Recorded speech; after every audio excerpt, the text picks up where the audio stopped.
Hello everybody, it's Sarah, and before I jump into today's video, I just wanted to inform you that I'm going to change my update day during the week from Wednesdays to Thursdays, because I did start working more than just one day a week besides studying, so I no longer have time on Wednesdays because I work Tuesdays, Wednesdays and Fridays, and Thursday is one of my free days.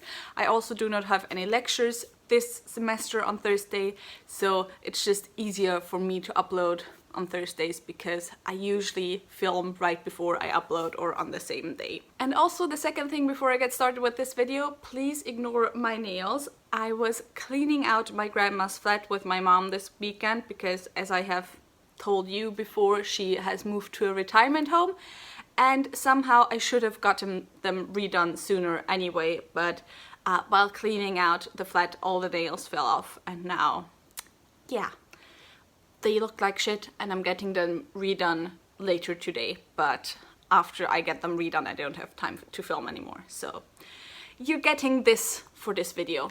Anyway, let's get into this video. Today I have my mid-month February wrap-up for you. I kind of feel bad about how few books I have read so far this month. I have so far read or finished 3 books, and I have DNF'd a 4th book. However, I only feel bad because I read a crazy amount of books last month. And last month, like not counting my rereads, I still only read 8 books, and my average amount of books in a month the whole of last year was only 5 books. So why the fuck am I feeling bad about only having read 3.5 books in half a month? I don't get it. I don't get psychology and like feeling bad about stupid shit because it doesn't matter. Anyway, I haven't read that much yet this month, and I'm kind of feeling like I'm in a reading slump. Like all the books I'm currently reading, I'm not really feeling them. So whatever. Let me just share the books that I read so far with you and share my thoughts on them with you. First, my rereads. I have so far only reread 1 book this month, and that was Twilight's Dawn by Anne Bishop, which is the 9th book and the last book until March in the Black Jewels series by Anne Bishop, which of course is my favorite series of all time. And yeah, absolutely love this book. This book makes me cry more than any other book that I have ever read, and it doesn't matter how often I reread this book. I think I've surely reread it like 7 or 8 times already, and I still cry like a baby every single time. This is a short story collection, just like Dreams Made Flesh, and the specific short story that makes me cry so much. Although there's another one that also makes me cry, but the one that makes me cry so much is the last one, and it's set like way after all the other books in the Black Jewels, and it's so heartbreaking. Then continuing on, of course, by star rating, I am starting with my DNF, and that is sadly Scavenge the Stars by Tara Sim.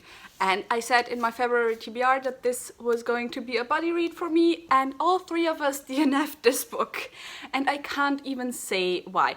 Although, no, not all 3 of us DNF'd it. One did read it to the end and was like, it's not worth it. It's not gonna get better, and just DNF it. And I'm really sad about this because this is a retelling of The Count of Monte Cristo. So I was expecting an epic revenge story, but it's really not. It's like one of the most averagely dull books that I have ever read. There isn't even anything wrong with it. There wasn't anything that I could say, okay, this is why I don't like this book. But I was just bored. I was so incredibly bored reading this book, and it makes me really sad because this was on my most anticipated releases list for 2020.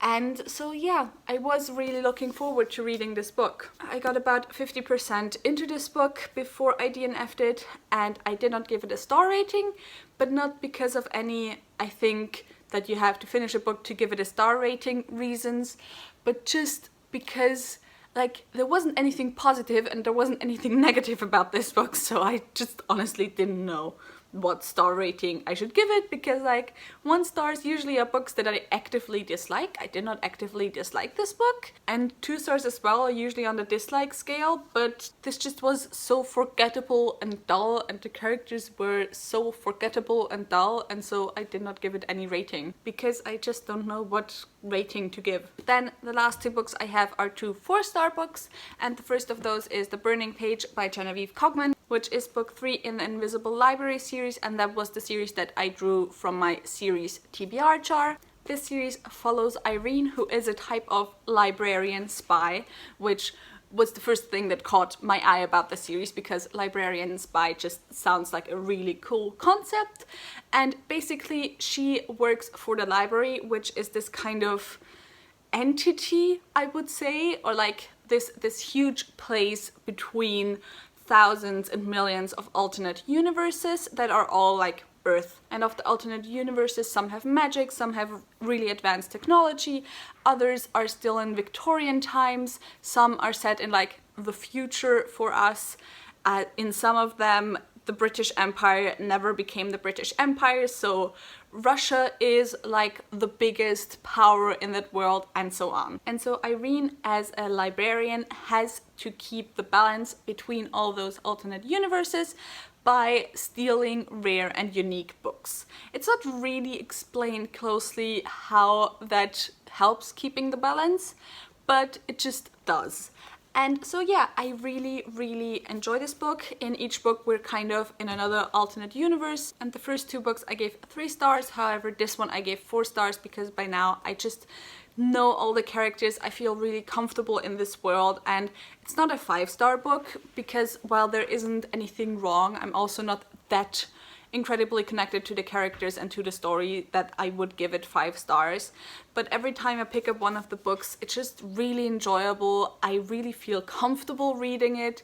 It's a quick read, it's easy to get into, and this is also a series that I would definitely recommend to anyone who wants to get into more adult fantasy from YA fantasy, because the setup, the premise very much is like a lot of YA books. However, all the characters are adult. The way it's written also reminds me more of adult fantasy and not as much YA fantasy. So yeah, if you want to get into fantasy, if you want to get from YA into adult fantasy, definitely a series I would recommend you pick up. And then the last book that I have, which is also a 4-star, is The Last Wish by Andrzej Sapkowski, which is the first book in the Witcher series. I picked this up because I did watch the Netflix show and I did enjoy it, however, like not like crazy much, and it kind of reminded me of how I felt about Game of Thrones at the beginning, and then I picked up Game of Thrones, and Game of Thrones ended up being one of my absolutely favorite series of all time.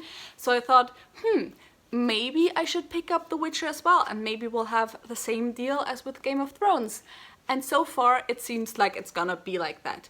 This first book is a short story collection, and we follow and kind of get to know Geralt of Rivia, who is the main character of the series. He is a witcher, and that means he's basically a hired monster hunter, and he has gone through alchemical changes or something, I think, which makes him faster, which makes him see better in the dark, and all the type of stuff that makes it easier for him to hunt monsters than for a normal human being. As I said, this is a short story collection, which probably is the main reason why I did not give it 5 stars, because there wasn't really any story, so to speak, yet to dive into. A lot of the short stories, actually all of the short stories, are also short stories that do appear in the series. So if that's not your type of thing, if you don't like reading a book after watching a show or after watching a movie, then maybe, I don't know if you'd really be able to skip this one to go into the series, but like maybe be aware of that if you pick this up. I enjoyed it so much more than the show. I like Geralt a lot more in the book than in the movie. He still has this kind of broody, wanna seem cold type of attitude, but it's not as like unfeeling as it was in the series, or like not unfeeling. Unfeeling maybe isn't the right word, but like it isn't so tortured. I think tortured is the right word, but it just has kind of some humor to it, and I just really enjoyed his interactions, especially with Dandelion, who is Jaskier in the show, and I absolutely love Dandelion. I loved Jaskier. That's like the one negative that I enjoyed more in the show, because Jaskier plays much more of a bigger role in the show than he does in this book. He only appears in 2 out of 6 short stories, I think, so that's kind of sad. However, the relationship between Dandelion and Geralt is much more to my liking compared to Jaskier and Geralt, because Geralt in the show kind of bullies Jaskier a lot. And just in this book, he doesn't hide that he cares a lot about Dandelion, and I really enjoyed that.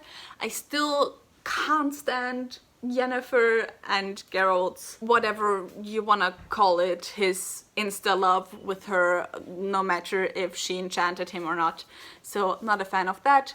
But yeah, definitely going to continue on with the series, maybe this month, hopefully at least next month. And so yeah, this was a very nice surprise that I enjoyed it this much, and I hope I'm going to end up with a new favorite series. Lastly, let's go through the books that I am still currently reading. I decided not to take part in Tome Topple because, I don't know, it's just kind of too stressful for me at the moment, also again with working more, so actually that might be one of the reasons why I'm reading so much less than January, aside from like feeling slumpy. Anyway, the first book I'm currently reading is The Shadow Rising by Robert Jordan, which is book 4 in the Wheel of Time series. I am about 100 pages or so in. So I have a 10th of the book already, of this 1000-page book. I do not think I will finish it this month. I will probably finish it in March, which does not bode well for my goal of finishing the Wheel of Time series in 2020. But yeah, anyway, so far I'm like not really feeling it yet, so let's hope that changes soon. Next book I started that I probably also won't finish this month is Great Expectations by Charles Dickens, which was the pull I chose from my TBR chart for reading it this month. And yeah, I'm about 30 pages in, not that far so far. However, it's like Charles Dickens is one of the classics authors that I find easier to read. It's just a really long book and it takes time for me to get into classics, so yeah, but I hope I'll finish it like at the beginning of March sometime. Then the third book I'm currently reading is Who Fears Death by Nnedi Okorafor. I am listening to the audiobook of this and I'm about a third of the way through. I am very much enjoying the audiobook. However, sadly, not so much the story, because it is very dark, it is very depressing, and I won't say too much about the story right now. It's set in a post-apocalyptic Africa, and I'm just not in the mood for that at the moment. I think that's mainly it, because I can tell that it's a really well told story, but I'm just personally not feeling it. However, I am really feeling the audiobook. I can highly recommend it. And then the last book I started is A Heart So Fierce and Broken by Bridget Camera, which is the second book in the Cursebreaker series, and so far I am 50 pages in, and I can already tell you that I was right in saying that this series should have been a standalone. A Curse So Dark and Lonely should have been a standalone, and I am so far just not interested in reading this. So this is the book I read on my way to work when I'm not listening to the audiobook of Who Fears Death, because that way it takes me like 1 hour to get to work, and that way I can get a lot of this book read. It's not that thick, I can easily fit it into my pocket or bag, and so yeah, not the biggest fan of this so far. And that was it for my mid-February wrap-up. I really hope you enjoyed this video. If you did, maybe think about giving me a thumbs up and also maybe subscribing. All the links to my social media are in the description box down below, so go and check those out. Tell me in the comments down below if you have read any of the books that I have read or that I'm currently reading, and what your thoughts are on them. What are you currently reading, and how is your February reading going so far? And I hope I'll see you soon. Bye!